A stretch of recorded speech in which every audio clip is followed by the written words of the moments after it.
out of which 3,293 services across government have been digitized end to end, and the other 2,498 are not partial, they are not end to end. The total is 5,771, 2,498 partially, 3,293 completely. So that is the policy.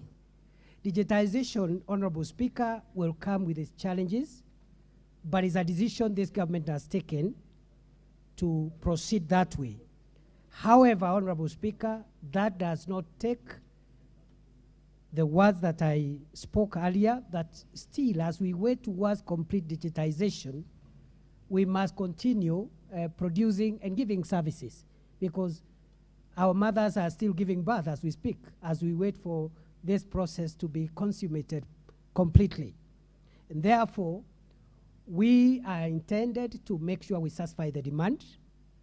I want to assure members we'll make progress. The Honorable Member for Gilgil asked for timelines. On 27th of March this year, which is 3 weeks ago, we initiated a rapid response initiative at the CRS, and therefore we're expecting 90 days.